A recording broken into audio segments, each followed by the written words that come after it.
আমরা আজকে শুরু করব হচ্ছে ত্রয়োদশ অধ্যায় এসএসসি বায়োলজির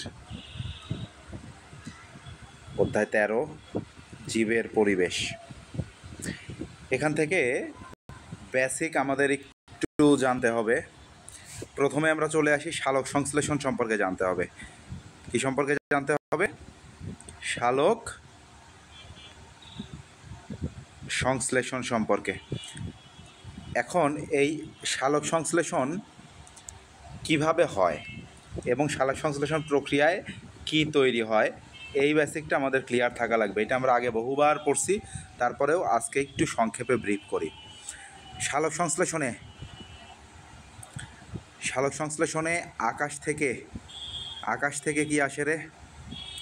আকাশে আসে সূর্য থেকে সূর্যালোক আসে।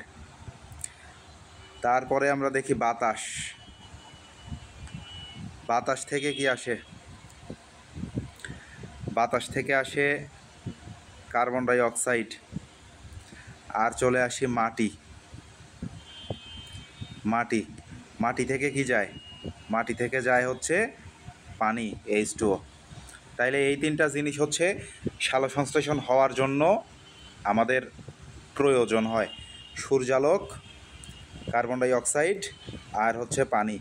আকাশের সূর্য থেকে আসে সূর্যালোক, বাতাস থেকে আসে কার্বন ডাই অক্সাইড, মাটি থেকে আসে পানি।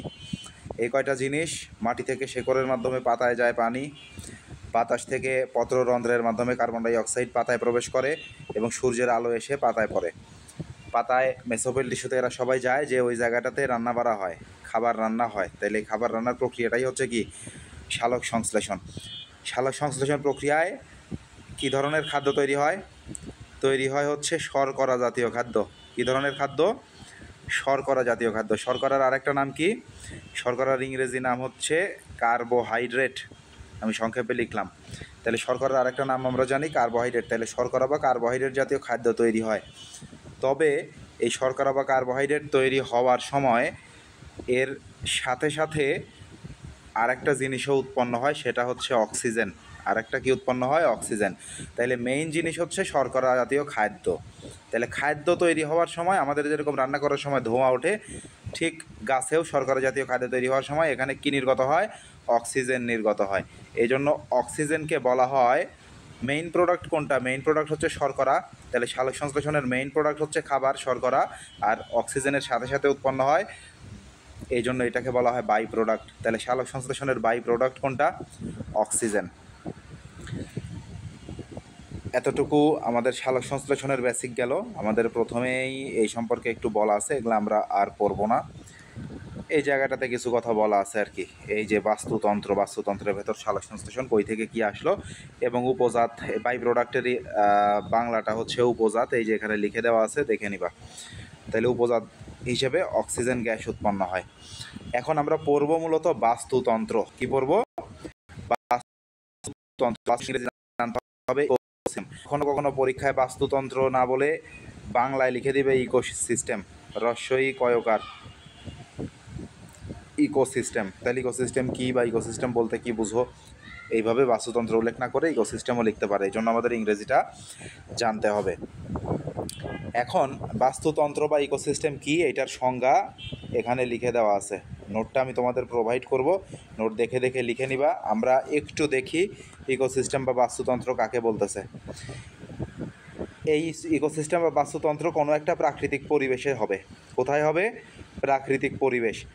এখন এই প্রাকৃতিক পরিবেশ কোথাকার প্রাকৃতিক পরিবেশ হইতে পারে? পুকুরের ভেতর একটা একরকম প্রাকৃতিক পরিবেশ থাকে, ওইটা পুকুরের প্রাকৃতিক পরিবেশ। মনে করো আমাদের ধান খেতে একটা আলাদা প্রাকৃতিক পরিবেশ থাকে, সেটা আলাদা একটা ধান খেতের প্রাকৃতিক পরিবেশ। এরকম আলাদা আলাদা জায়গায় এক এক জায়গায় এক এক রকম প্রাকৃতিক পরিবেশ বিরাজ করে। তো যেখানে যে প্রাকৃতিক পরিবেশই থাকুক, সেই প্রাকৃতিক পরিবেশে কিছু কি থাকে? জীবও থাকে, কিছু জড়ও থাকে। একটা ধান ক্ষেতের কথা যদি চিন্তা করো, সেই ধান খেতে জড় পদার্থ হিসেবে থাকবে ধান গাছ, জীব হিসেবে থাকবে বিভিন্ন পোকামাকড়, ছোটোখাটো কীটপতঙ্গ, তারপরে ঘাস ফড়িং, তারপরে ছোটোখাটো কিছু মাছ, এগুলাও থাকতে পারে, কেঁচো। তাইলে এই যে এখানে কিছু প্রত্যেকটা পরিবেশেই কিছু জীব থাকে এবং কিছু জড়ও থাকে। তাইলে ওই প্রাকৃতিক পরিবেশের এই জীব ও জড় পরস্পর পরস্পর থেকে উপকৃত হয়, কোনো না কোনো উপকার বা ক্ষতি সাধন করে, এদের মধ্যে একটা সম্পর্ক থাকে, ওই সম্পর্কটার নাম হচ্ছে মিথস্ক্রিয়া। মিথস্ক্রিয়া মানে মিলেমিশে থাকা, মিলেমিশে কাজ করা। তাইলে প্রাকৃতিক পরিবেশে জীব ও জড়ের মিথস্ক্রিয়া যে ঘটে, এই মিথস্ক্রিয়ার ফলে সৃষ্ট আন্তঃসম্পর্কযুক্ত অঞ্চলগুলোকে, তাহলে আন্তঃসম্পর্কযুক্ত অঞ্চলের প্রত্যেকটিকেই এক একটি বাস্তুতন্ত্র বলে। সংজ্ঞাটা একটু কঠিন লাগতে পারে, মাথায় না ঢুকতে পারে, না ঢুকলে সরাসরি মুখস্থ হিসেব হচ্ছে এটা। আমি আর একবার বুঝাই। প্রত্যেকটা প্রাকৃতিক পরিবেশ এক এক জায়গায় এক এক রকম। পুকুরে একরকম পরিবেশ, ধান খেতে একরকম পরিবেশ, আমাদের গ্রামে একরকম পরিবেশ, এক এক জায়গায় শহরে আর এক রকম পরিবেশ। তাইলে মূলত বাস্তুতন্ত্রটা কিছু অঞ্চল তো বাস্তুতন্ত্র বলে। অঞ্চলগুলো আন্তঃসম্পর্কযুক্ত, এই অঞ্চলগুলো একজন আরেকজনের সাথে সম্পর্কযুক্ত, এবং এই অঞ্চলগুলোতে কি থাকে, কিছু জীব থাকে, কিছু জড় থাকে। তাইলে এই জীব ও জড় পদার্থের মধ্যে কি ঘটে, মিথস্ক্রিয়া ঘটে। তাইলে এই জীব ও জড় পদার্থের মিথস্ক্রিয়ার ফলেই এই আন্তঃসম্পর্কযুক্ত অঞ্চলের সৃষ্টি হয়। এই অঞ্চলগুলোর প্রত্যেকটাই এক একটা বাস্তুতন্ত্র। বলা হচ্ছে প্রাকৃতিক পরিবেশে জীব ও জড়ের মিথস্ক্রিয়ার ফলে সৃষ্ট। তাহলে প্রাকৃতিক পরিবেশে এতটুকু একটা অংশ, প্রথম অংশ। প্রাকৃতিক পরিবেশে জীব ও জড়ের মিথস্ক্রিয়ার ফলে সৃষ্ট, দ্বিতীয় অংশ। তাহলে জীব ও জড়ের মিথস্ক্রিয়ার ফলে সৃষ্ট আন্তঃসম্পর্কযুক্ত অঞ্চলগুলোর প্রত্যেকটিই এক একটি বাস্তুতন্ত্র বলে, প্রত্যেকটিকেই এক একটি বাস্তুতন্ত্র বলে। এতটুকু গেল হচ্ছে আমাদের বাস্তুতন্ত্রের সংজ্ঞা। এখন বাস্তুতন্ত্রের বেসিক কী কী ঘটে এটা আমরা একটু জানি। একটু এই পড়ার বাইরে আমরা চলে আসি। একটা মানুষ যদি মারা যায়, বা একটা তিমি মাছ মনে করো মারা গেল, তাইলে তিমি মাছটা মারা যাওয়ার পরে কি হবে, সমুদ্রের হয়তো তলদেশে চলে যাবে। তাইলে সমুদ্রের তলদেশে চলে যাবে তিমি মাছটা। সমুদ্রের তলদেশে যেয়ে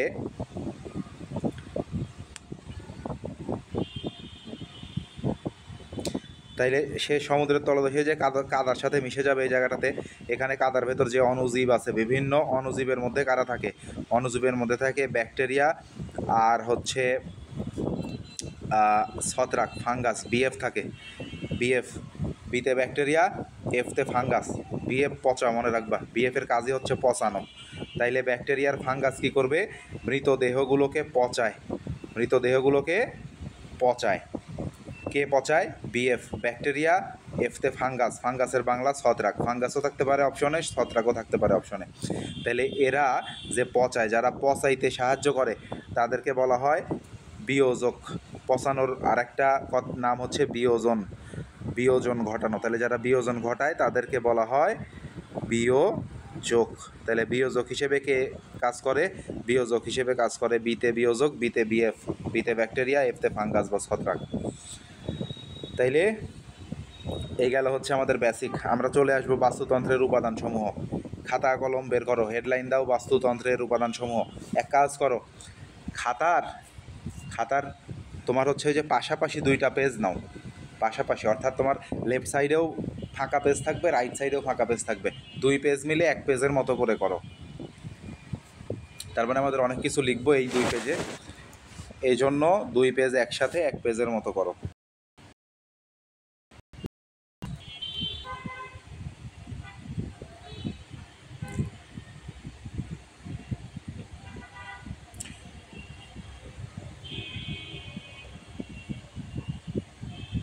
খাতা যদি দুই পেজের মিডিল বরাবর ওপরের দিকে, আর এক পেজে যদি ছোট ছোট করে লিখতে পারো যদি দাও, তাহলে খাতাটা ট্রান্সভার্সলি নাও, পাতালো করে নাও, নিয়ে পেজটা তিন ভাগে ভাগ করে নাও। আমরা একটু পেজগুলো, পেজটা মূলত আমাদের এরকম তিন ভাগে ভাগ করবা, একটা ভাগ, দুইটা ভাগ, তিনটা ভাগ। এক পেজ যদি নাও, তাইলে এক পেজ এরকম তিনটা ভাঁজ দিয়ে নিবা, তাইলে তিন ভাগে ভাগ হয়ে যাবে। অথবা দুই পেজ মিলে তো ভাগ, আমরা এখানে দেখি দুই পেজ মিলে না।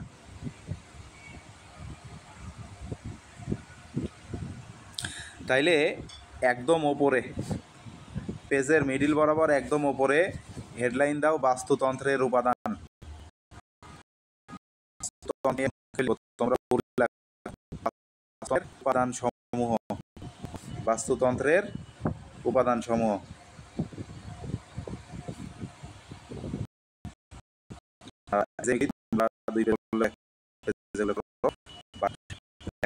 এটা হচ্ছে হিসাব। তাহলে বাস্তুতন্ত্রের উপাদানসমূহ, এটা একটা বস্তুর মধ্যে থাকে। বাস্তুতন্ত্রের উপাদান, বাস্তুতন্ত্রের উপাদান আছে 3 ধরনের। কি ব্যাপার, বাস্তুতন্ত্রের উপাদান আছে কয় ধরনের? 3 ধরনের। তাইলে এরকম একটা টান হবে 3 ধরনের উপাদান। এখান থেকে আমরা ডিটেইলস লিখে ফেলবো, কিন্তু তোমাদের প্রচুর জায়গা লাগবে লিখতে হলে, এই জন্য বললাম বড় জায়গা নাও। তাইলে বাস্তুতন্ত্রের উপাদান আমরা পাই কয় ধরনের? 3 ধরনের। আমরা এই জিনিসটা পড়বো, এই জিনিস থেকে আমরা আগের যে পড়াগুলো আছে এগুলো সব আমরা এক নোটে নিয়ে আসবো আর কি। তাইলে এই যে বাস্তুতন্ত্রের উপাদান, এই কথাটা লিখছো না? বাস্তুতন্ত্রের উপাদান দেখো কয় ধরনের আছে। একটা হচ্ছে জড়, আর লাস্টে আছে জীব। জড় আর জীবের মাঝখানে আছে ভৌত। জড় আর জীবের মাঝখানে আছে কি? ভৌত। তাইলে প্রথমে লেখো জড়, তারপরে ভৌত, তারপরে জীব। তাইলে জড় উপাদান, ভৌত উপাদান, জীব উপাদান। আমরা একটু লিখে ফেলি।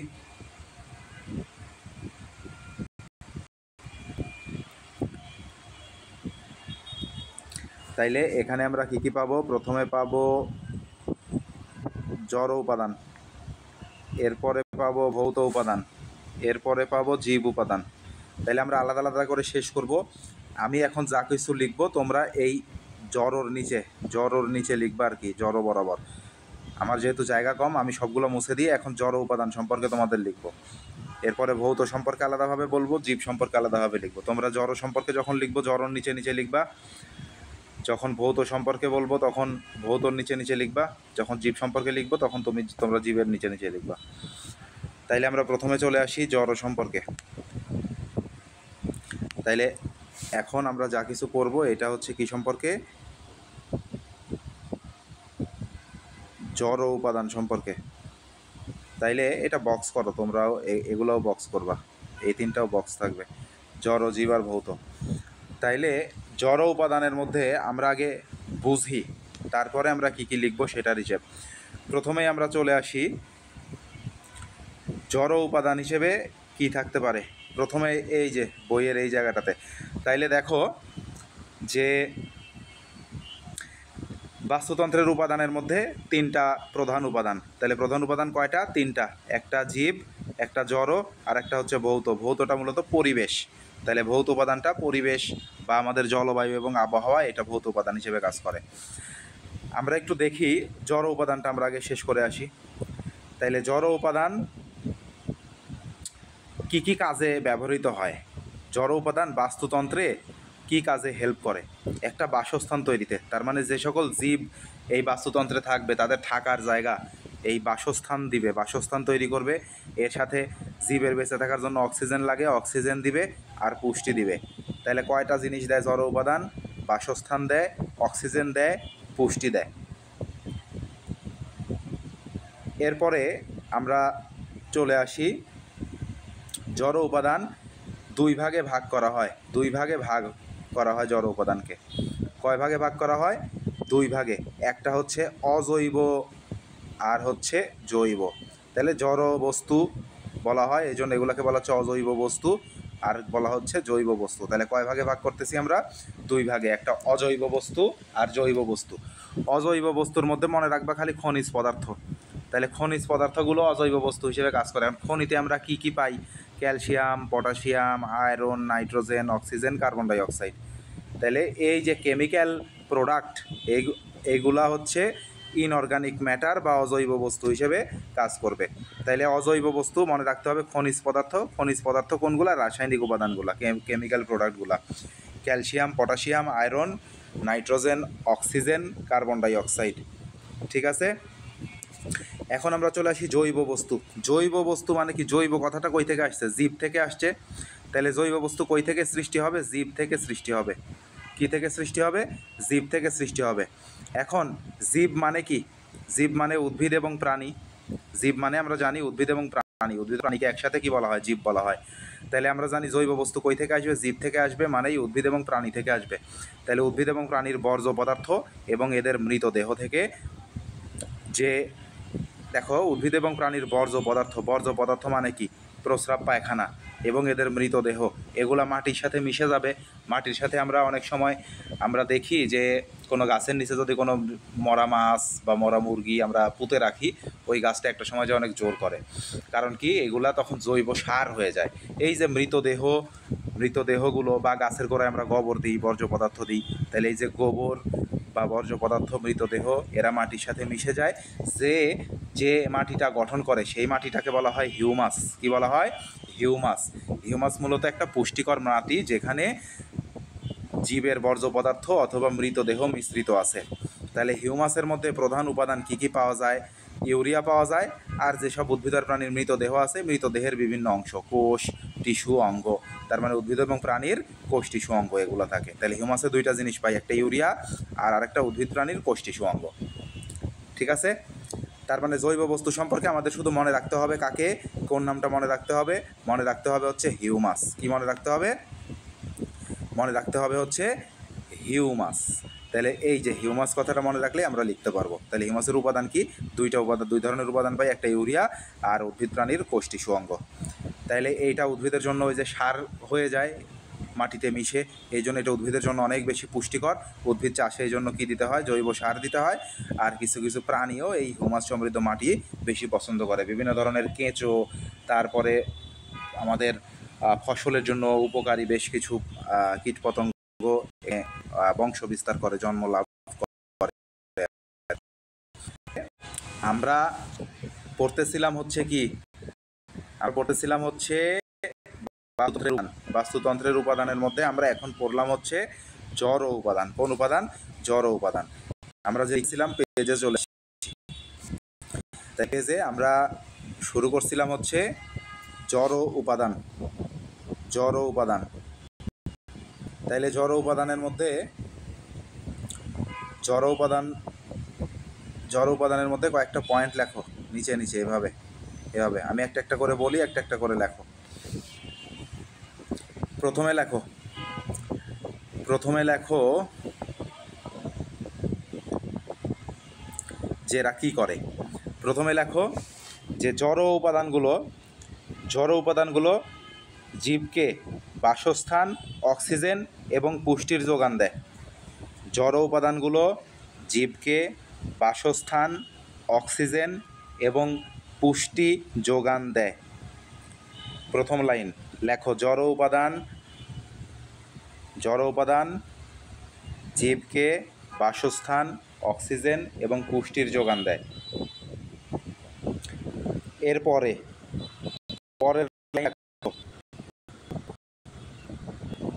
জড় উপাদান দুই প্রকার।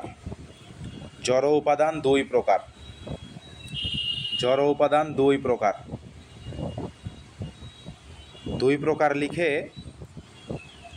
প্রকার লিখে নিচে লেখো এক, এরকম এক লিখে লেখো অজৈব।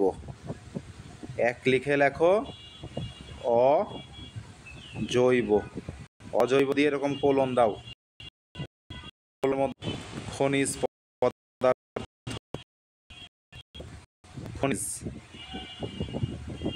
খনিজের মধ্যে ব্র্যাকেটে লেখো এই নাম কয়টা: calcium, potassium, iron, nitrogen, oxygen, carbon dioxide. খনিজের মধ্যে এই কয়টা: Ca, K, Fe, NO, CO2। লিখছো? অজৈব উপাদানের মধ্যে এই কয়টা জিনিস লিখো। এরপরে লেখো 2 নম্বরের এর নিচে লেখো জৈব উপাদানের মধ্যে জাস্ট লিখে রাখো হিউমাস।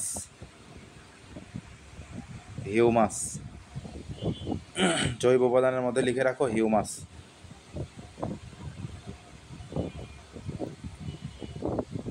তাইলে ওই ছকে আমাদের এতটুকুই শেষ। এখন এই যে খনিজ সম্পর্কে এখানে আমাদের কি কি জানতে হবে? অজৈব উপাদান সম্পর্কে একটু কয়েকটা তথ্য জানতে হবে। যে অজৈব বস্তু অজৈব মানে জীব থেকে আসবে না, অজৈব মানে জীব থেকে আসবে না, তার মানে এটা জীব থেকে আসেনি। জৈব মানে জীব থেকে আসবে, এই যে উদ্ভিদ প্রাণীর বর্জ্য আর মৃতদেহ। তাহলে অজৈব কি? জীব থেকে আসেনি, জীবের উদ্ভবের আগেই এসেছিল। এই কথাটা একটু রিডিং দিবা। আর এমসিকিউ এর জন্য, লেখার জন্য এত কিছু লিখতে হবে না। জৈব বস্তুর মধ্যে এই কথাটা লিখতে হবে, জৈব বস্তুর মধ্যে লেখো। জৈব বস্তুর মধ্যে হিউমাস লিখছো না, এতটুকুই হবে। তাইলে উদ্ভিদ এবং প্রাণীর বর্জ্য এবং জীবের মৃতদেহ থেকে সৃষ্ট হিউমাস। তাইলে হিউমাসটা লিখে হিউমাসের নিচে বা সাইডে একটু ব্র্যাকেটে লিখে রাখো কই থেকে উৎপন্ন হয় এটা। উদ্ভিদ এবং প্রাণীর বর্জ্য পদার্থ এবং এদের মৃতদেহ থেকে সৃষ্ট। উদ্ভিদ এবং প্রাণীর বর্জ্য পদার্থ এবং এদের মৃতদেহ থেকে সৃষ্টি হয় হিউমাস। আর হিউমাসের উপাদান পাশে লিখে রাখতে পারো যে হিউমাসের উপাদানের মধ্যে থাকে ইউরিয়া, দুইটা জিনিস, ইউরিয়া আর উদ্ভিদ প্রাণীর কোষ টিস্যু অঙ্গ। এতটুকুই শেষ লেখার জন্য। তাইলে আমরা পড়লাম হচ্ছে বাস্তুতন্ত্রের উপাদানের মধ্যে জৈব, আমাদের জড় উপাদানটা শেষ, জড় উপাদানটা শেষ। তাহলে জড় উপাদানের মধ্যে আমরা পাই জৈব আর অজৈব। জৈবর মধ্যে খনিজ পদার্থ, calcium, iron, potassium, nitrogen, carbon dioxide অজৈবর মধ্যে। আর অজৈবর মধ্যে আমরা কি পাই? হিউমাস। জৈব কই থেকে তৈরি হয় হিউমাসটা? হিউমাসটা তৈরি হয় উদ্ভিদ এবং প্রাণীর বর্জ্য পদার্থ, প্রস্রাব পায়খানা বর্জ্য পদার্থ এবং এদের মৃতদেহ পচে, মৃতদেহ থেকে। তাইলে জীবের বর্জ্য আর মৃতদেহ থেকে হিউমাস সৃষ্টি হয়। হিউমাসের ভেতর কী কী থাকে? ইউরিয়া এবং উদ্ভিদ প্রাণী বা জীবের কোষ, টিস্যু, অঙ্গ এগুলা থাকে। তারপরে দাও ভৌত উপাদান। তাহলে বাস্তুতন্ত্রের দ্বিতীয় উপাদান আমরা পাবো হচ্ছে ভৌত উপাদান। এখন যে যা লিখবা ভৌত উপাদানের নিচে লিখবা। ভৌত উপাদানের মধ্যে নিচে প্রথমেই লিখে রাখো এক্সাম্পল, আবহাওয়া ও জলবায়ু, ব্র্যাকেটে লিখে রাখো পরিবেশ। আবহাওয়া ও জলবায়ু, ব্র্যাকেটে লিখে রাখো পরিবেশ। দেখো আমাদের আশেপাশের যে আবহাওয়া এবং জলবায়ু, এইটা মিলেই তো আমাদের পরিবেশ সৃষ্টি হয়। এই যাই আবহাওয়া জলবায়ু দুইটা একসাথে মিলেই কি তৈরি হয়? পরিবেশ তৈরি হয়। এই জন্য এইভাবে লেখা আছে আবহাওয়া ও জলবায়ু, এটা মানেই হচ্ছে কি? পরিবেশ। এখন পরিবেশ থেকে আমরা কি পাই? পরিবেশে আমরা পাই সূর্যের আলো, তাই না? পরিবেশে আমরা পাই কি? সূর্যের আলো পাই, বাতাস পাই, তাপ পাই, বায়ুর চাপ পাই, বায়ু প্রবাহ পাই। তারপরে সমুদ্র থেকে আমাদের এই আবহাওয়ার মধ্যে দুইটা জিনিস জানতে হবে, সমুদ্র থেকে দুইটা জিনিস জানতে হবে। দেখো এইটা যদি একটা সমুদ্র হয় এবং এদিকে যদি বিল্ডিং থাকে, তাইলে সমুদ্রের পানি যদি এত দূর পর্যন্ত থাকে, আমরা দুইভাবে একটা উচ্চতা এবং একটা গভীরতা হিসেব করি। একটা, এটা কি সমুদ্রপৃষ্ঠ, সমুদ্রপৃষ্ঠ থেকে ভূপৃষ্ঠের উচ্চতা, এই যে এটা ভূপৃষ্ঠ না, আমরা বেশি করে ফেলছি। এটা যদি ভূপৃষ্ঠ হয় তাহলে সমুদ্রপৃষ্ঠ থেকে ভূপৃষ্ঠের উচ্চতা, এইটা একটা, এটা হচ্ছে উচ্চতা। তাহলে উচ্চতা কই থেকে কই মাপি আমরা? সমুদ্রপৃষ্ঠ থেকে ভূপৃষ্ঠের। আর হচ্ছে আমরা গভীরতা মাপি কই থেকে? ভূপৃষ্ঠ থেকে সমুদ্রপৃষ্ঠের। তাইলে পরিবেশের মধ্যে আমাদের কী কী যা পাবো আমরা পাবো হচ্ছে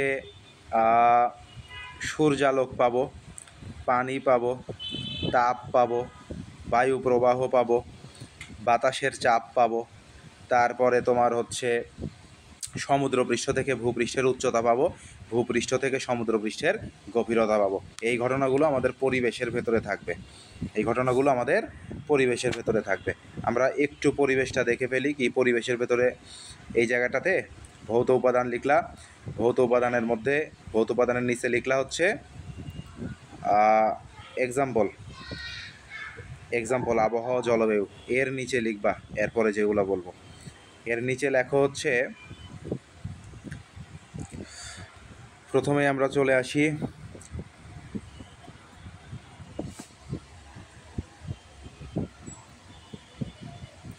এর নিচে লেখো যে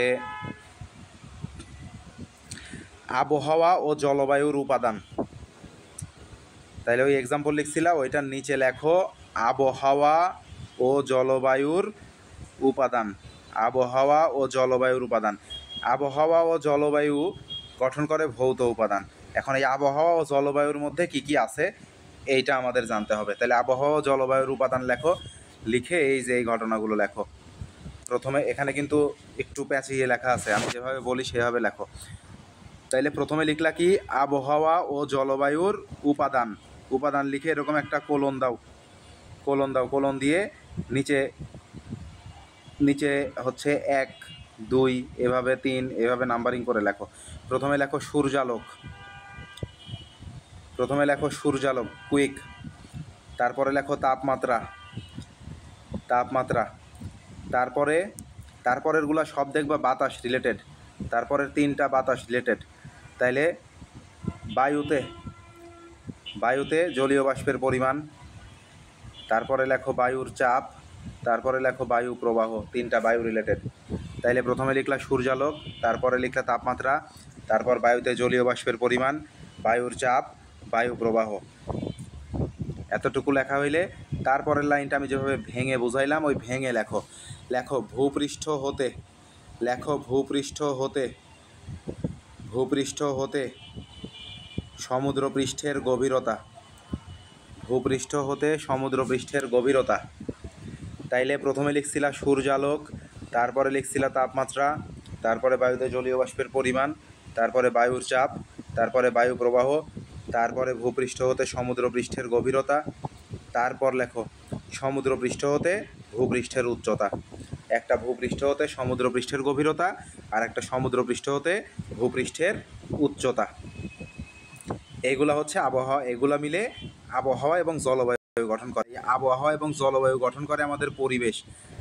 আমাদের পরিবেশই হচ্ছে ইকোসিস্টেমের ভৌত উপাদান। তাইলে এই সবগুলো মিলে গঠন করলো আবহাওয়া, জলবায়ু মিলে গঠন করলো পরিবেশ, আর পরিবেশ গঠন করলো ভৌত উপাদান।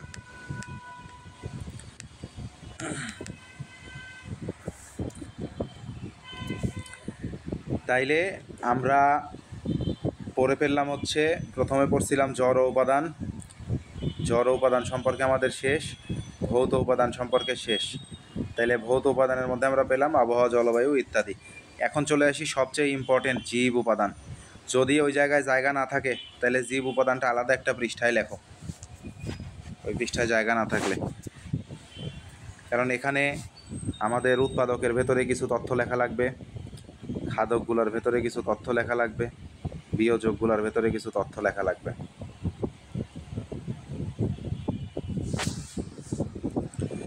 আমরা চলে আসি জীব উপাদান মানে কি? পরিবেশে আমরা যে 2 ধরনের জিনিস পাইছিলাম, একটা জীব আর জড়। তাইলে এতক্ষণ তো প্রথমে পড়ছিলাম জড়, তারপরে পড়লাম পরিবেশ, তারপরে পড়তেছি পরিবেশের জীব। তাহলে জীব উপাদানের মধ্যে কি আছে? জীব বলতে আমরা কি বুঝি? জীব বলতে 2টা জিনিস বুঝি। একটা হচ্ছে উদ্ভিদ আর একটা হচ্ছে প্রাণী, তাই না? এখন বলো তো, উদ্ভিদ আর প্রাণীর মধ্যে নিজের খাদ্য কারা তৈরি করতে পারে? আমরা জানি উদ্ভিদ সালোক সংশ্লেষণ প্রক্রিয়ায় নিজের খাদ্য নিজে তৈরি করতে পারে, বাট সকল প্রাণী খাবারের জন্য পরের ওপর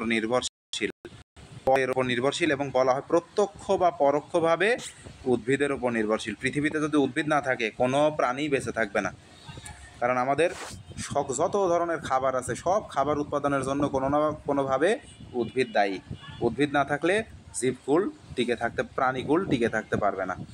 তাইলে আমরা চলে আসি, এই যে জীব উপাদানের মধ্যে কি কি থাকবে? উদ্ভিদ এবং প্রাণী থাকবে। দেখো, উদ্ভিদরা উৎপাদক হিসেবে কাজ করতে পারবে। কেন উৎপাদক বলা হচ্ছে? উৎপাদক কাকে বলা হয়? যারা উৎপাদন করে। তাইলে এই যে সবার মধ্যে, উদ্ভিদ আর প্রাণীর মধ্যে খাদ্য উৎপাদন করতে পারে কারা? সবুজ উদ্ভিদরা। এই জন্য সবুজ উদ্ভিদকে বলা হয় হচ্ছে কি? উৎপাদক। তাহলে সবুজ উৎপাদক লেখো, উৎপাদকের নিচে প্রথমেই লেখো সবুজ উদ্ভিদ। তাহলে সবুজ উদ্ভিদ উৎপাদক হিসেবে কাজ করে। তারপরে লিখতে হবে যে সবুজ উদ্ভিদ, প্রথম লাইন লেখো উৎপাদকের নিচে, সবুজ উদ্ভিদ উৎপাদক হিসেবে কাজ করে।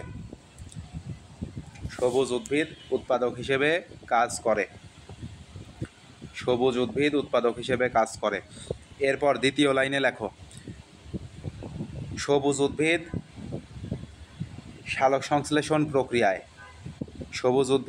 আমরা এখানে সালোক সংশ্লেষণের তোমাদের বইয়ে ডিটেলস প্রক্রিয়া বলা আছে। এই মাটি থেকে পানি আসলো, বাতাস থেকে কার্বন ডাই অক্সাইড আসলো, আকাশ থেকে সূর্যের আলো আসলো। আমরা এত কিছু বলবো না। সালোক সংশ্লেষণ কী হয় না হয় আমরা জানি, স্যারও জানে। আমরা যা সালোক সংশ্লেষণ লিখে দিব। লেখো সবুজ উদ্ভিদ সালোক সংশ্লেষণ প্রক্রিয়ায় শর্করা জাতীয় খাদ্য তৈরি করে। তাহলে দ্বিতীয় লাইনে সবুজ উদ্ভিদ সালোক সংশ্লেষণ প্রক্রিয়ায় শর্করা জাতীয় খাদ্য তৈরি করে। সবুজ উদ্ভিদ সালোক সংশ্লেষণ প্রক্রিয়ায় শর্করা জাতীয় খাদ্য তৈরি করে।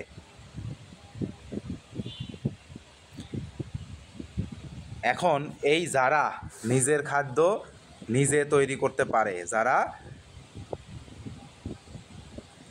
আমরা চলে আসি, যারা নিজের খাদ্য নিজে তৈরি করতে পারে তাদেরকে বাংলায় বলা হয় স্বভোজী, ইংরেজিতে বলা হয় অটোট্রফ। তাইলে স্বভোজী বা অটোট্রফ। তাইলে এই লাইনটা এই শব্দটাই আমরা পরের লাইনে লিখব। তাইলে প্রথম লাইনে লিখলা কি? সবুজ উদ্ভিদ। প্রথম উৎপাদকের মধ্যে প্রথম লাইনে লিখলা সবুজ উদ্ভিদ উৎপাদক হিসেবে কাজ করে। তারপরের লাইনে লিখলা সবুজ উদ্ভিদ সালোক সংশ্লেষণ প্রক্রিয়ায় শর্করা জাতীয় খাদ্য তৈরি করে। শর্করা জাতীয় খাদ্য তৈরি করে।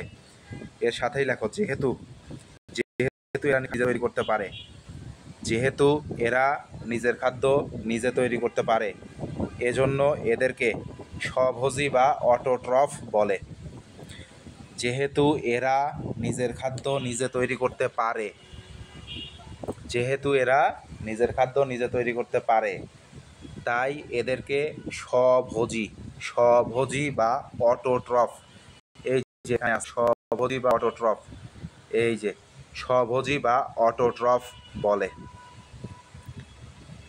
তার মানেই কি? তার মানে এরা নিজের খাবার নিজেই তৈরি করতে পারে। এই যে কারণ এরা নিজের খাবার নিজেই তৈরি করতে পারে, অন্য কোনো জীবের ওপর খাবারের জন্য নির্ভরশীল হইতে হয় না।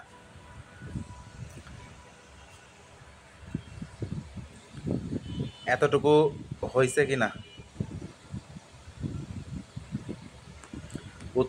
উৎপাদকের ভেতর লেখা হয়েছে কি না?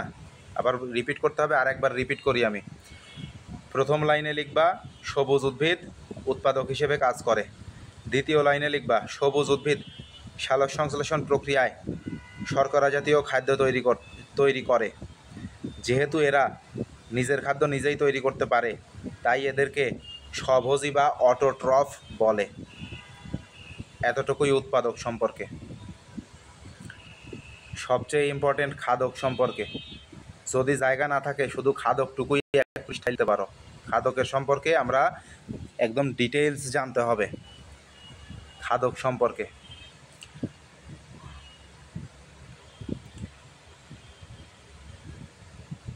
আগেরগুলা কি লেখা হয়েছে? লেখা হইলে হেডলাইন দাও খাদক। খাদকের ভেতর লিখতে হবে বেশ কিছু কথা, মানে অগোছালো করে লেখা আছে, আমরা একটু গুছিয়ে নিব আর কি।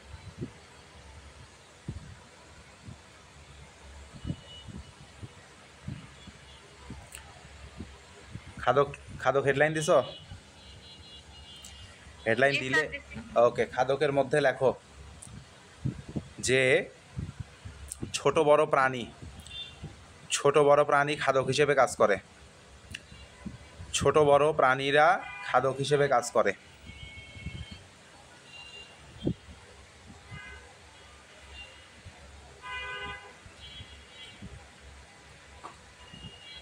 তাইলে ছোট বড় প্রাণীরা খাদক হিসেবে কাজ করে, এটা লিখছো। এরপর লেখো যে এরা নিজের খাদ্য নিজে তৈরি করতে পারে না। এরা নিজের খাদ্য নিজে তৈরি করতে পারে না। এরপর কমা দিবা, এরা নিজের খাদ্য নিজে তৈরি করতে পারে না।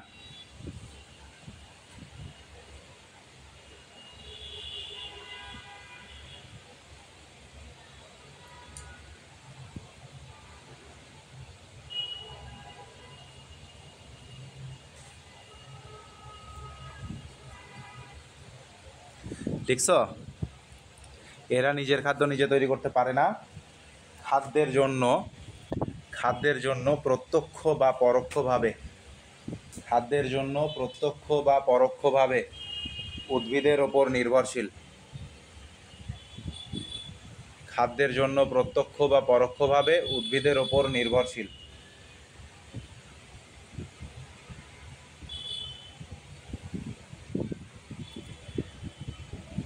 এরা মূলত পরভোজী।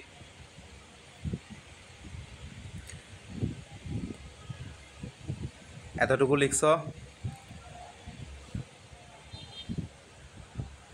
তাইলে কি বললাম খাদকের ভেতর?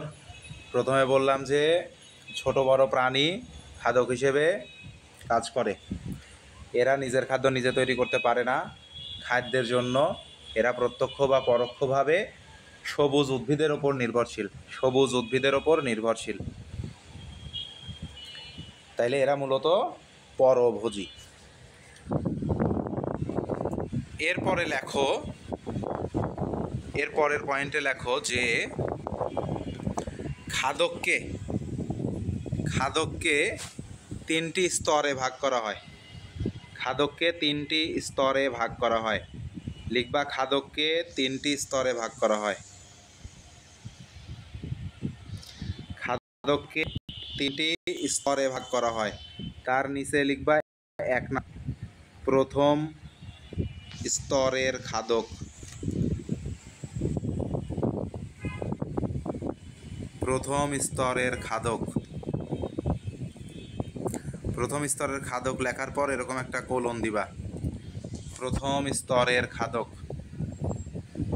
এরকম কোলন দিবা, দিয়ে এর নিচে আরও কিছু পয়েন্ট লিখবা প্রথম স্তরের খাদক সম্পর্কে। প্রথম স্তরের খাদক সম্পর্কে, প্রথম স্তরের খাদক সম্পর্কে প্রথমে লেখো যে এরা তৃণভোজী।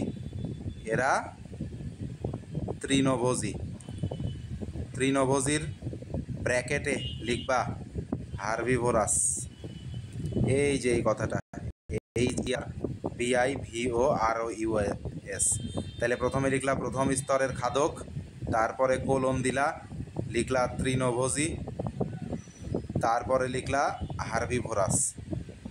তাইলে প্রথম স্তরের খাদক, এক নম্বরে প্রথম স্তরের খাদক লিখছো, এই পাশে কোলন দিছো, এরকম তীর দিছো, নিচে একটা পয়েন্ট করছো, এখানে লিখছো তৃণভোজী, ব্র্যাকেটে লেখো ইংরেজিতে হার্বিভোরাস। তাহলে তৃণভোজীর ইংরেজি হচ্ছে হার্বিভোরাস। এই যে এখানে বানান দেওয়া আছে HERBI, HARBIVOROUS, হার্বিভোরাস।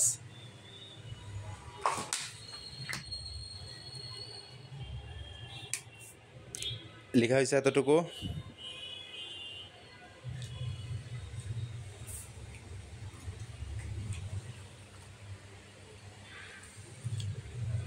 তৃণভোজী বা হার্বিভোরাস।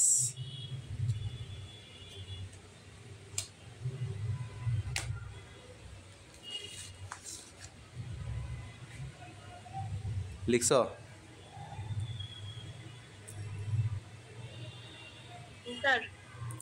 ওকে। এরপরে লেখো যে তৃণভোজী বা হার্বিভোরাস লিখছো না, এর পরের পয়েন্টে লেখো, পরের পয়েন্টে লেখো এরা উদ্ভিদ লতা পাতা। এখানে কি বলছে দেখি, এরা উদ্ভিদ থেকে সরাসরি, আচ্ছা এভাবে লিখবা না, লেখো যে এটাই যে এখানে একটা তৃণভোজীর সংজ্ঞা দেওয়া আছে, এটা কয়ে কখনো যদি আসে লিখতে হবে। যেসব প্রাণী সরাসরি উদ্ভিদ থেকে খাদ্য গ্রহণ করে তাদেরকে বলা হয় তৃণভোজী প্রাণী। আসলে সরাসরি উদ্ভিদ থেকে তো খাদ্য, উদ্ভিদ থেকে তো আর এরা ফল খায় না, উদ্ভিদই খেয়ে নেয়, তাই না? মূলত এরা উদ্ভিদ খেয়ে জীবন ধারণ করে। তাইলে লেখো তৃণভোজী বা হার্বিভোরাস লিখছো না, এরপর লেখো এরা উদ্ভিদ ঘাস লতাপাতা খেয়ে জীবন ধারণ করে। এরা উদ্ভিদ ঘাস লতাপাতা খেয়ে জীবন ধারণ করে। এরা উদ্ভিদ ঘাস লতাপাতা খেয়ে জীবন ধারণ করে।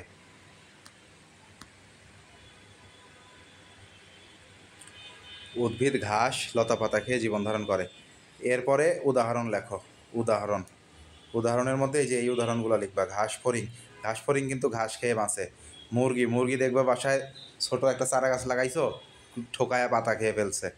আর গরু ছাগল তো কথাই নেই, গরু ছাগল হরিণ, এর সাথে মানুষও শাক খেয়ে বাঁচে। তাইলে ঘাস ফড়িং, মুরগি, গরু ছাগল, হরিণ, মানুষ, এরা সবাই কোন শ্রেণীর খাদক হিসেবে ব্যবহৃত হয়? প্রথম শ্রেণীর খাদক হিসেবে।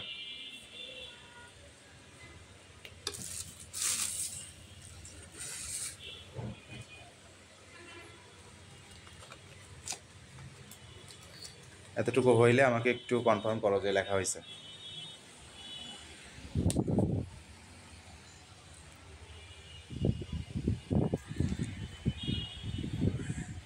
তাইলে আমরা প্রথমে লিখলাম যে প্রথম শ্রেণীর খাদক, একটা পয়েন্টে লিখলাম এরা তৃণভোজী হার্বিভোরাস, তারপরের পয়েন্টে লিখলাম হচ্ছে এরা কি করে, ঘাস লতা পাতা খেয়ে জীবন ধারণ করে বা বেঁচে থাকে।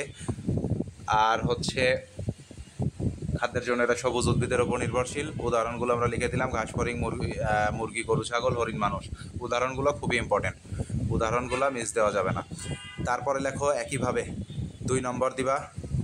এটা গেল আমাদের হচ্ছে প্রথম শ্রেণীর খাদক। তারপরে এখানে দিবা হচ্ছে 2 নাম্বার। 2 নম্বরে প্রথমে লিখবা দ্বিতীয় স্তরের খাদক বা দ্বিতীয় শ্রেণীর খাদক। দ্বিতীয় স্তরের খাদক লিখবা, লিখে কোলন দিবা, দিয়ে লিখবা মাংসাশী, ব্র্যাকেটে লিখবা কার্নিভোরাস। মাংসাশী ব্র্যাকেটে লিখবা কার্নিভোরাস, CARNIVOROUS, কার্নিভোরাস। দ্বিতীয় স্তরের খাদকের মধ্যে লিখবা মাংসাশী, তারপরে লিখবা কি কার্নিভোরাস। এরপরের পয়েন্টে লিখবা হচ্ছে দ্বিতীয় স্তরের খাদক এখানে। তাহলে এদেরকে গৌণ খাদকও বলা হয়, এটা একটু মনে রাখবা, লেখার দরকার নাই, ঠিক আছে? তাহলে দ্বিতীয় স্তরের খাদক প্রথমে কি লিখলা? প্রথমে লিখলা হচ্ছে দ্বিতীয় স্তরের খাদক। এরপরের পয়েন্টে লিখলা মাংসাশী, ব্র্যাকেটে লিখলা কার্নিভোরাস। এরপরের পয়েন্টে লেখো এরা দ্বিতীয় স্তরের খাদকেরা, এরা প্রথম স্তরের খাদকদের খেয়ে বেঁচে থাকে। এরা প্রথম স্তরের খাদকদের খেয়ে বেঁচে থাকে। প্রথম স্তরের খাদক কাদের খেয়ে বেঁচে ছিল? ঘাস লতা পাতা। আর এরা খাবে কারা? দ্বিতীয় স্তরের খাদকরা খাবে প্রথম স্তরের খাদককে। তাহলে লেখো এরা প্রথম স্তরের খাদকদের খেয়ে জীবন ধারণ করে বা বেঁচে থাকে। এরা প্রথম স্তরের খাদকদের খেয়ে জীবন ধারণ করে বা বেঁচে থাকে।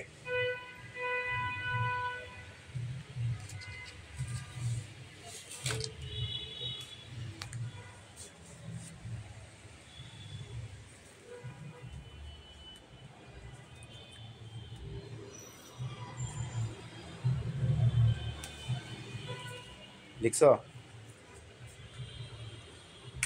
জি স্যার, লিখছি। ওকে, তারপরে উদাহরণটা দিয়ে দাও। উদাহরণ হচ্ছে দ্বিতীয় স্তরের খাদক। এই যে দ্বিতীয় স্তরের খাদকের মধ্যে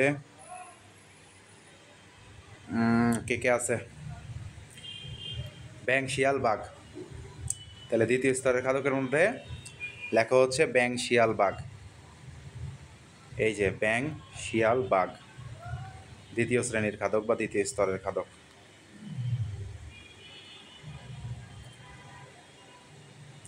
দ্বিতীয় স্তরের খাদক সম্পর্কে আমাদের শেষ। আমরা এরপরে লিখবা তৃতীয় স্তরের খাদক। মনে রাখবা তৃতীয় স্তরটাই হচ্ছে সর্বোচ্চ স্তর।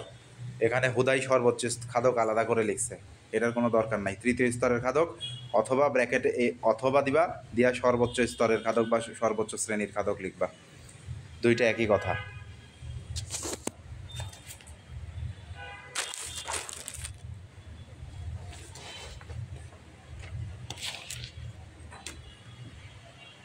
তাইলে দ্বিতীয় স্তরের খাদক সম্পর্কে আমাদের শেষ। তৃতীয় স্তরের খাদকে চলে আসো।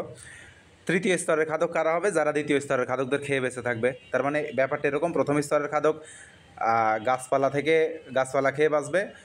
দ্বিতীয় স্তরের খাদক প্রথম স্তরের খাদকদের খেয়ে বাঁচবে। তৃতীয় স্তরের খাদক দ্বিতীয় স্তরের খাদকদের খেয়ে বাঁচবে। আর এই তৃতীয় বা সর্বোচ্চ স্তরের খাদকদের খেয়ে ধ্বংস করে ফেলবে কে? অণুজীব, ওই যে বিএফ, ব্যাকটেরিয়া আর হচ্ছে ফাঙ্গাস। ওরা আবার মাটির সাথে মিশিয়ে দিবে, মাটি থেকে আবার গাছ লতা পাতা এরা ওই পুষ্টি উপাদানটা শোষণ করে নেবে। আবার মনে করো যে ঘাস ফড়িং, মুরগি, গরু, ছাগল এরা ওই ঘাস লতা পাতা খাবে, তাদের আবার আমরা খাবো। এইভাবে যে সাইক্লিক্যাল একটা পাথওয়েতে চলতে থাকবে। তাইলে কত দূর পর্যন্ত লিখছ? তৃতীয় স্তরের খাদক বা সর্বোচ্চ খাদক। তাইলে তৃতীয় স্তরের খাদক বা সর্বোচ্চ খাদক এখানেও লিখবা দ্বিতীয় স্তরে যেরকম লিখছিলাম মাংসাশী, এখানেও টান দিয়ে লিখবা মাংসাশী কার্নিভোরাস। তার মানে দ্বিতীয় আর তৃতীয় দুইটাই হবে মাংসাশী। মাংসাশী মানে কি? যারা মাংস খায়, গোস্ত খেয়ে জীবন ধারণ করে, অন্য প্রাণীকে খেয়ে জীবন ধারণ করে, তারাই হচ্ছে মাংসাশী। তাহলে তৃতীয় স্তরের খাদক লেখো, টান দিয়ে লেখো নিচে প্রথম পয়েন্টে লেখো মাংসাশী কার্নিভোরাস। তারপরের পয়েন্টে লেখো এরা দ্বিতীয় স্তরের খাদকদের খেয়ে জীবন ধারণ করে। তাহলে প্রথম পয়েন্টে লেখো মাংসাশী কার্নিভোরাস। দ্বিতীয় পয়েন্টে লেখো এরা দ্বিতীয় স্তরের খাদকদের খেয়ে জীবন ধারণ করে। দ্বিতীয় স্তরের খাদকদের খেয়ে জীবন ধারণ করে। এদেরকে সর্বোচ্চ খাদকও বলা হয়। এতটুকু লেখা হইলে আর একটা ইম্পর্টেন্ট পয়েন্ট দিব, এতটুকু লেখা হইলে আমাকে জানাও যে হয়েছে।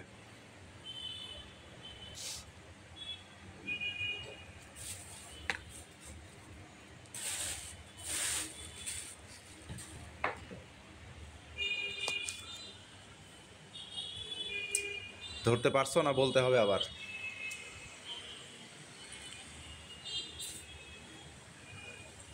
হয়েছে স্যার লেখা। ওকে, লেখো। এরপরের পয়েন্টে লেখো যে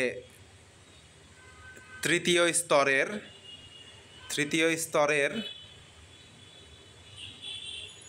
কিছু খাদক, তৃতীয় স্তরের কিছু খাদক জীবন্ত প্রাণীর চেয়ে, তৃতীয় স্তরের কিছু খাদক জীবন্ত প্রাণীর চেয়ে, তৃতীয় স্তরের কিছু খাদক জীবন্ত প্রাণীর চেয়ে মৃত প্রাণীর মাংস বা আবর্জনা খেতে, মৃত প্রাণীর মাংস বা আবর্জনা খেতে, মৃত প্রাণীর মাংস বা আবর্জনা খেতে বেশি পছন্দ করে, মৃত প্রাণীর মাংস বা আবর্জনা খেতে বেশি পছন্দ করে।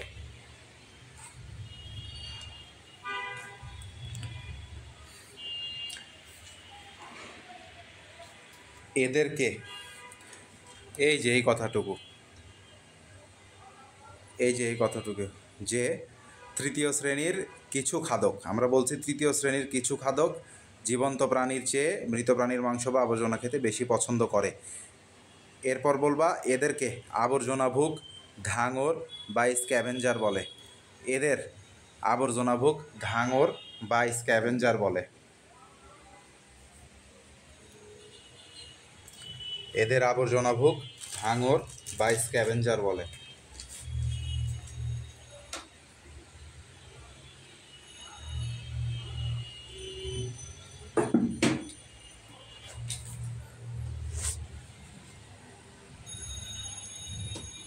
তারপরে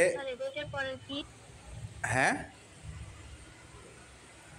এদের আবর্জনাভুক, ধাঙর বা স্ক্যাভেঞ্জার বলে। এরপরে লিখবা এই যে কাক, শকুন, শিয়াল, হায়েনা, কাক, শকুন, শিয়াল, হায়েনা স্ক্যাভেঞ্জার,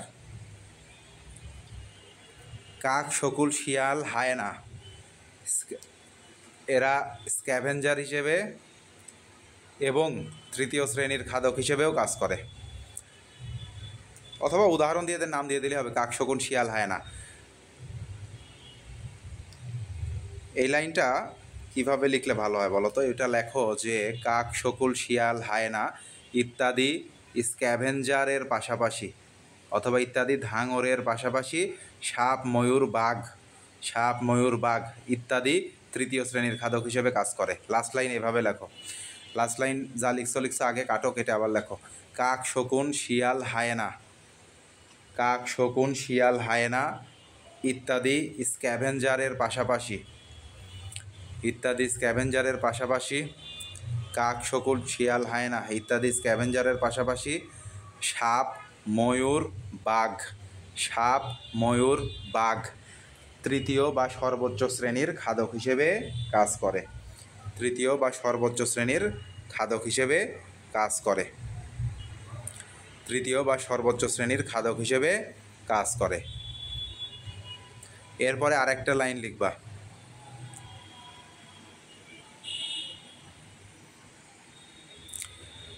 এরপরে আরেকটা লাইন লিখবা, এই লাইনটা যে কিছু কিছু প্রাণী এরপর এখান থেকে একাই বিভিন্ন স্তরের খাদক হিসেবে কাজ করে, কিছু কিছু প্রাণী একাই বিভিন্ন স্তরের খাদক হিসেবে কাজ করে।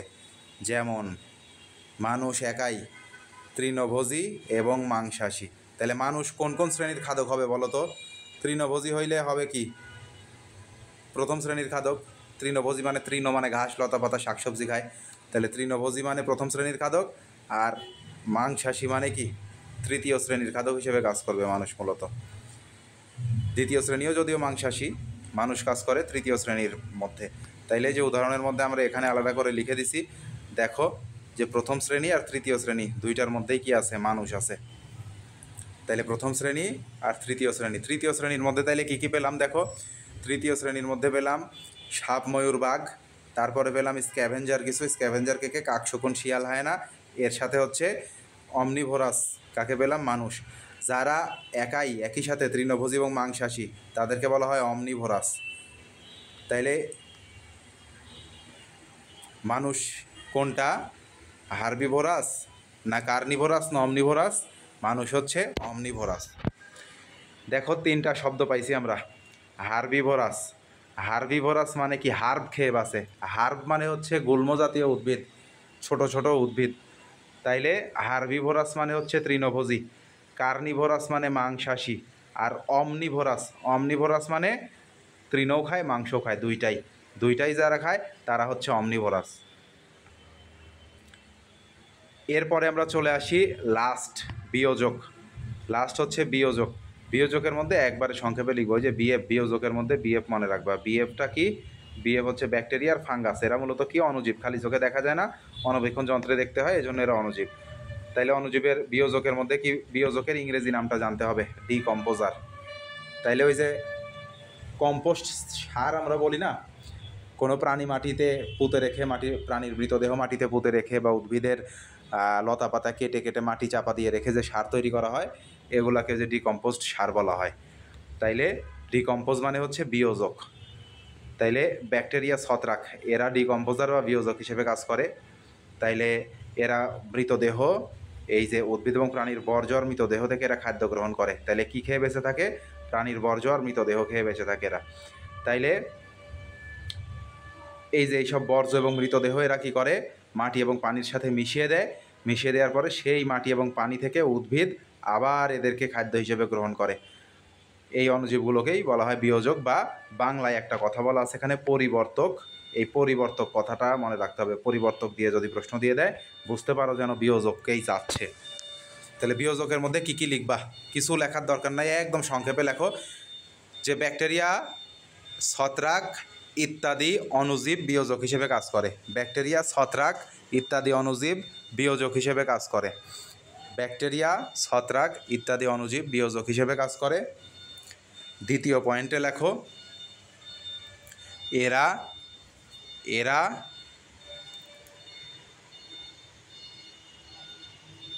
এরা জীবের বর্জ্য এবং মৃতদেহ, জীবের বর্জ্য এবং মৃতদেহ থেকে খাদ্য গ্রহণ করে। এরা জীবের বর্জ্য এবং মৃতদেহ থেকে খাদ্য গ্রহণ করে। এরা জীবের বর্জ্য এবং মৃতদেহ থেকে খাদ্য গ্রহণ করে এবং সেগুলোকে পচিয়ে মাটি ও পানির সাথে মিশিয়ে দিতে সাহায্য করে। এরা জীবের বর্জ্য ও মৃতদেহ থেকে খাদ্য গ্রহণ করে। এরা জীবের বর্জ্য ও মৃতদেহ থেকে খাদ্য গ্রহণ করে এবং সেগুলোকে পচিয়ে মাটি ও পানিতে মিশিয়ে দিতে সাহায্য করে। সেগুলোকে পচিয়ে মাটি ও পানিতে মিশিয়ে দিতে সাহায্য করে।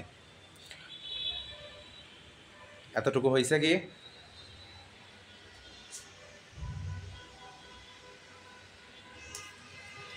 হইলে একটু আমাকে বলো হয়েছে কি না। তাহলে বিয়োজক সম্পর্কে বললাম, ব্যাকটেরিয়া, ছত্রাক সহ অন্যান্য অণুজীব বিয়োজক হিসেবে কাজ করে। এরা জীবের মৃতদেহ এবং বর্জ্য খেয়ে জীবন ধারণ করে এবং সেগুলোকে পচিয়ে মাটি ও পানিতে মিশিয়ে দিতে সাহায্য করে। এর সাথেই লেখো যে সবুজ উদ্ভিদ মাটি ও পানি থেকে সেই পুষ্টি উপাদানগুলো গ্রহণ করে বাস্তুতন্ত্রে প্রবাহিত করে। সবুজ উদ্ভিদ সেই মাটি ও পানি থেকে পুষ্টি উপাদান সংগ্রহ করে বাস্তুতন্ত্রে সরবরাহ করে।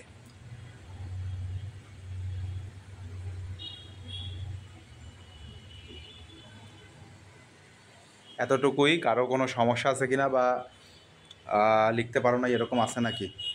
যদি লিখতে না পারো, এটা আমাদের রেকর্ডের ক্লাস থাকবে, রেকর্ডিং দেখে পজ করে করে লিখে কমপ্লিট করে নিবা। আমরা একটু প্রথম থেকে একবার রিভিশন দেওয়ার চেষ্টা করি, দেখি আমরা কি কি পড়লাম। আমরা খুব কম জিনিস পড়ছি, বাট একদম ভেঙে ভেঙে পড়তে হচ্ছে, বারবার বলতে হচ্ছে তো, কারণ এই বেসিকটা যদি আমাদের ক্লিয়ার না হয় তাইলে পরে আমাদের প্রশ্ন আছে পুকুরের বাস্তুতন্ত্র। এই পুকুরের বাস্তুতন্ত্রের চিত্র আঁকতে হয় এবং এটা পরীক্ষাতে গ অথবা ঘয়ে আসেই। তো এই খাদক উৎপাদক এইগুলার বেসিক কনসেপ্টগুলো ক্লিয়ার না থাকলে এই প্রশ্নগুলোর উত্তর করা যায় না। আবার এখান থেকেও অনেক প্রশ্ন আসে। দেখো বিয়োজক বলতে কি বুঝো, তোমার প্রশ্ন চলে আসবে। খাদক বলতে কি বুঝো, প্রশ্ন চলে আসবে। কারণ খাদকের মধ্যে আমরা যতটুকু লিখলাম ততটুকু লিখে দিতে হবে। উৎপাদক বলতে কি বুঝো, প্রশ্ন চলে আসবে, তখন উৎপাদকের মধ্যে যা যা লিখছি সেগুলো লিখে দিতে হবে। তারপরে বাস্তুতন্ত্রের জড় উপাদান বলতে কি বুঝো, প্রশ্ন আসতে পারে। বাস্তুতন্ত্রের ভৌত উপাদান বলতে কি বুঝো, আসতে পারে। বাস্তুতন্ত্রের জীব উপাদান বলতে কি বুঝো, বা জীব উপাদান বিশ্লেষণ করো, এরকম আসতে পারে। মানে ভেঙে ভেঙে অসংখ্য রকমের প্রশ্ন আসতে পারে এখান থেকে। আমরা প্রথম থেকে চলে আসি কি কি পড়ছি। প্রথমে আমরা চলে আসি, সর্বপ্রথম আমরা পড়ছি সালোক সংশ্লেষণ।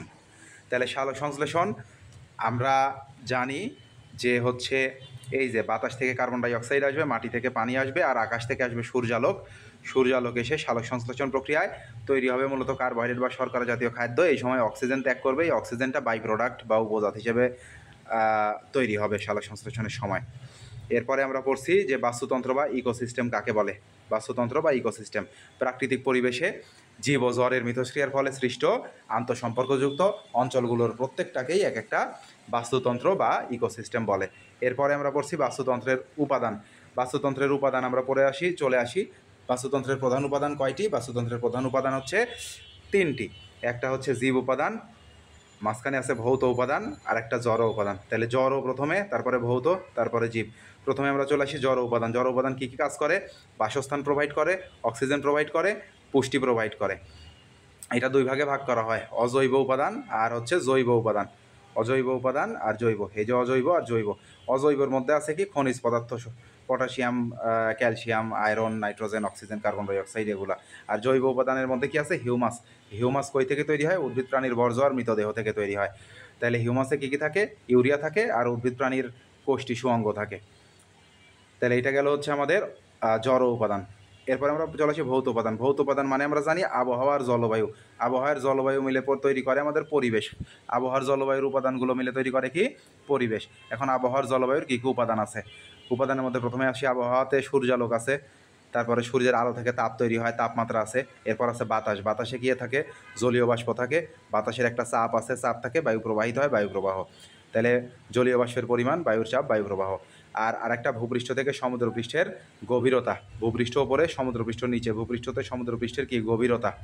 আর সমুদ্রপৃষ্ঠ হতে ভূপৃষ্ঠের উপরের দিকে উচ্চতা। তাইলে ভূপৃষ্ঠতে সমুদ্রপৃষ্ঠের গভীরতা এবং সমুদ্রপৃষ্ঠ হতে ভূপৃষ্ঠের উচ্চতা, এগুলো হচ্ছে আবহাওয়ার জলবায়ুর উপাদান। এই উপাদানগুলো মিলে গঠন করে পরিবেশ, আর পরিবেশই হচ্ছে আমাদের ভৌত উপাদান।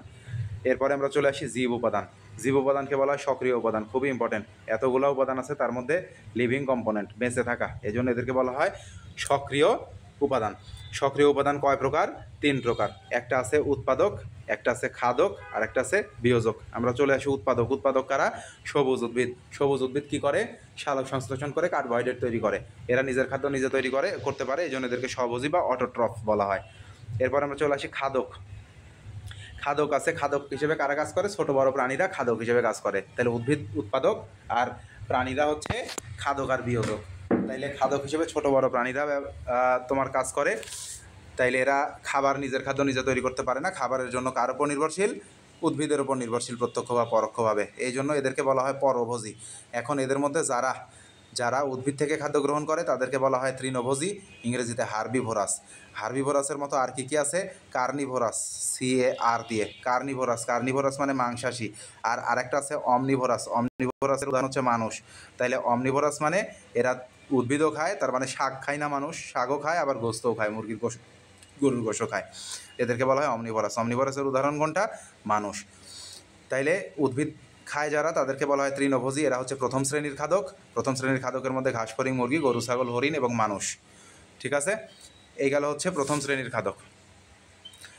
তাহলে খাদক পড়তেছি আমরা। খাদকের মধ্যে আমরা জানি যে প্রথম শ্রেণী, দ্বিতীয় শ্রেণী, তৃতীয় বা সর্বোচ্চ শ্রেণী।